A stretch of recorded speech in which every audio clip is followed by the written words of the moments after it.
누가복음 7장 계속해서 나눕니다. 18절에서 35절입니다.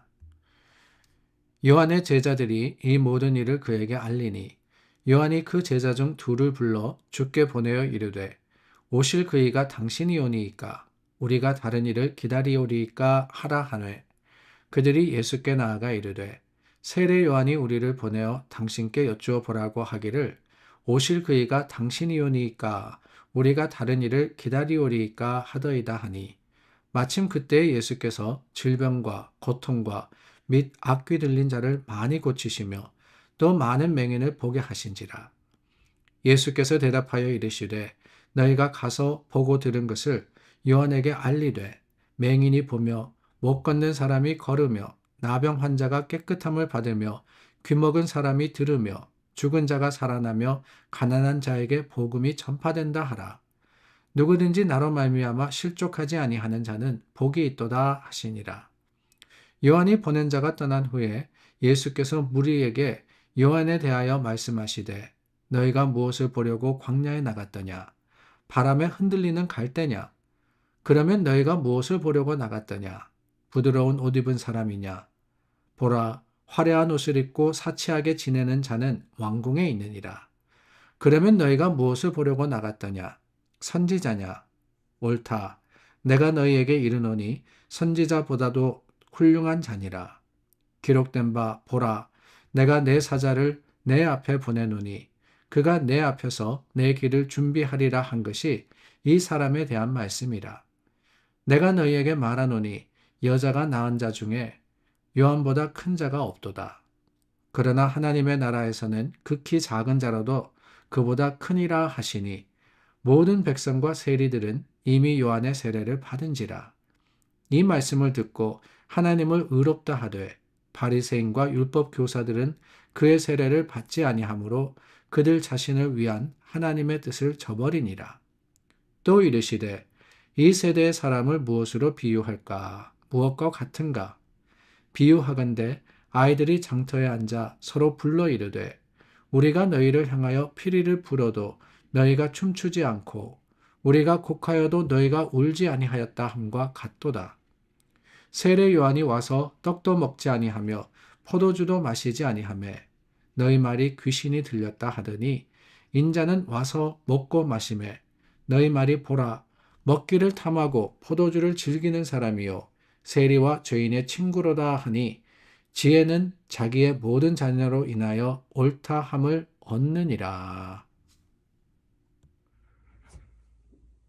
오늘 본문은 세례 요한에 대한 이야기입니다. 세례 요한이 제자 둘을 보내서 예수님께 질문하죠. 당신이 진짜 그리스도입니까? 아니 어떻게 보면 굉장히 당혹스러운 그런 질문이 아닐 수가 없습니다. 예수님을 향해서 내가 오히려 세례 받아야 마땅하다.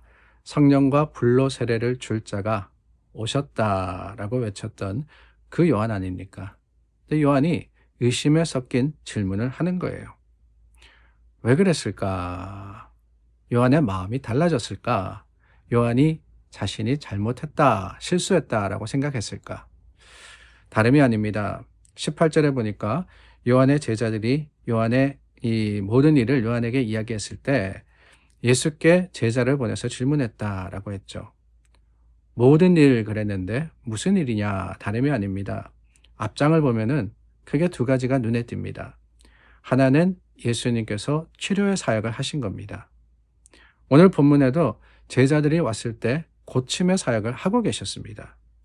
그리고 또 다른 하나는 6장 말씀에 나오는 원수를 사랑하라 라고 하는 말씀이죠. 이 두 말씀을 요한이 전에 듣지 않았을까? 이 두 일에 대해서 들었을 때 조급한 마음이 생기지 않았을까? 짐작해 봅니다. 누가는 이야기하고 있지 않지만 마태복음 11장에 보면은 오늘 사건이 요한이 감옥에 갇혀 있을 때 일어난 일이다라고 하고 있습니다. 헤롯에 의해서 감옥에 갇혀 있고 이제 살 날이 얼마 남지 않았다라는 것을 요한이 짐작하고 있었을 겁니다. 그런데 듣고자 하니까 이스라엘을 구원할 구세주로 예언하고 또한 자신이 세례까지 주었던 그 예수님이 정치적으로 힘을 키워서 로마에 대항하거나 아니면 군사적으로 어떤 세력을 누리고 있다라는 소식이 아니라 다니면서 병을 고쳐주고 있고 가르침을 들어보니까 원수를 사랑하라라고 하고 있다는 거예요. 그 말을 들었을 때 조바심이 생기지 않았겠습니까? 의심의 마음이 들었을 겁니다. 아니, 이 땅에 오셔서 우리를 구원하셔야 하는 당신 아닙니까? 메시아 아니십니까? 그런데 병이나 고치고 원수를 사랑하라 그러면 어떻게 합니까? 라고 말입니다. 여기서 우리는 다시 한번 사람의 방법과 하나님의 방법의 다름을 보게 됩니다. 요한도 위대한 선지자였고 예수님 앞서서 예수님의 오심을 선포한 자였지만 그도 결국에는 하나님의 방법을 이해하지 못했던 겁니다. 자신 나름대로 세웠던 이스라엘의 구원의 방법, 자신의 그 생각대로 이루어져야 했던 메시아의 오심이 오히려 하나님의 뜻보다 앞서 있었던 거예요. 그것만이 아닙니다. 어쩌면은 자신의 목숨이 위급한 이 상황이 답답했을 것도 같아요. 헤롯의 감옥에 갇혀서 죽을 날이 다가오고 있는데 예수님은 도대체 뭘 하시느냐? 빨리 구원하셔야 되는데 그런 마음이 왜 들지 않았겠습니까? 그러나 여러분, 예수님의 대답을 통해서 볼 수 있듯이 하나님의 방법은 그게 아닙니다. 하나님의 때는 내가 생각하는 그 때가 아니었다라고 하고 있는 거예요. 우리도 그럴 때가 많이 있지 않습니까? 믿음으로서 간구하고 하나님의 뜻을 따른다고 우리는 고백합니다. 그런데 마음에 조급함이 생기고 또한 하나님께서 우리와 함께 하신다는 사실을 고백하지만 오히려 두려워지고 흔들릴 때가 있지 않습니까? 내가 생각하기에 라고 하는 그 마음이 주님의 말씀에 보다 앞설 때가 있다라고 하는 거예요. 그럴 때 어떻게 해야 됩니까? 그럴 때 다름이 아니죠. 세례 요한의 그 의심과 세례 요한의 그 질문만을 보는 것이 아니라 하나님께서 그를 택하시고 하나님께서 그를 보내신 본래 목적, 그 목적을 다시 한번 새롭게 하는 것. 그게 바로 지혜가 아니겠습니까? 우리도 그렇습니다. 세상의 형편과 사정을 보면은 우리가 기대하고 바랬던 대로 이루어지지 않습니다. 그러나 그럴 때 기억해야 하는 것은 우리를 택하신 하나님, 우리가 주님을 믿고 주님께서 나의 구원자가 되신 바로 그 순간 내게 주신 사명이며 내게 주신 놀라운 은혜의 간증과 고백인 거예요. 그렇다면은 세례 요한의 사명이 무엇이었습니까? 예수님이 계속해서 말씀하시는 말씀에 24절에 보니까 바람에 흔들리는 갈대냐라고 묻습니다. 이것은 요한이 갈대처럼 흔들리는 줏대 없는 사람이라는 것이 아니라 오히려 확고한 신앙의 사람이다라고 하는 거예요. 세례 요한은 분명히 알았습니다. 자신이 그리스도가 될 수 없다는 것을. 세상 사람들이 그를 칭송했습니다. 그를 따랐습니다. 그러나 자신에게 주어진 사명이 뭐냐? 그것은 길을 예비하는 것이었어요. 길을 예비하는 것이었습니다.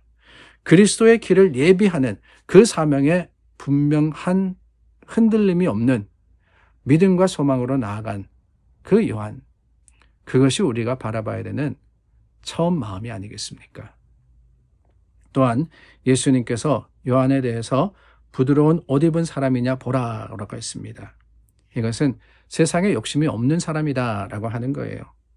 요한이 사람들이 많이 따랐다 그래서 그것을 가지고 자랑하거나 아니면 자신을 위해서 꾸민 것이 아닙니다. 모든 것을 다 내려놓고 모든 것을 다 포기하고 광야에서 예수 그리스도의 길을 예비했습니다. 그 모습을 기억하라고 하는 거예요. 그 모습을. 세상이 우리를 두렵게 하기도 하고 때로는 의심하기도 하지만 여러분, 우리가 돌아봐야 하고 다시 한번 붙들어야 하는 게 바로 그게 아니겠습니까? 하나님께서 우리를 택하시고 하나님의 사람 삼으셨습니다. 세상의 이 부귀와 영화를 위해서 살라고 하신 것이 아니라 주님께서 주시는 것에 감사하며 하나님의 뜻을 이루어가면서 오늘을 살아가라고 저와 여러분들에게 사명을 주셨습니다. 근데 그것을 행하면서 나아가다 보니까 때로는 어려운 일이 우리를 두렵게도 하고 때로는 여러 가지 삶의 형편이 우리로 하여금 낙심하게도 하죠. 안 할 수 없습니다. 그럴 때 질문합니다. 하나님께 나와서 이거 맞습니까? 라고 말입니다. 그러나 그럴 때 기억하십시오. 하나님은 변함이 없으신 분이십니다. 저와 여러분들을 부르신 그 첫 순간에 주신 하나님의 마음과 사명은 지금도 변함없습니다. 하나님의 약속은 달라지지 않아요. 그러니 다시 한번 우리가 돌이켜서 하나님 뜻 가운데 주님을 의지하고 다시 한번 우리 마음속에 있는 의심이나 불안이나 걱정이나 염려를 다 떨쳐버리고 주님을 향해서 담대한 믿음의 발걸음을 옮기는 그런 하루가 될 수 있기를 바랍니다. 기도하겠습니다. 참 좋으신 하나님, 우리 마음속에 여러 근심과 걱정이 없지 않아 있지만 주님 앞에 다시 한번 말씀을 의지하여서 떨칩니다.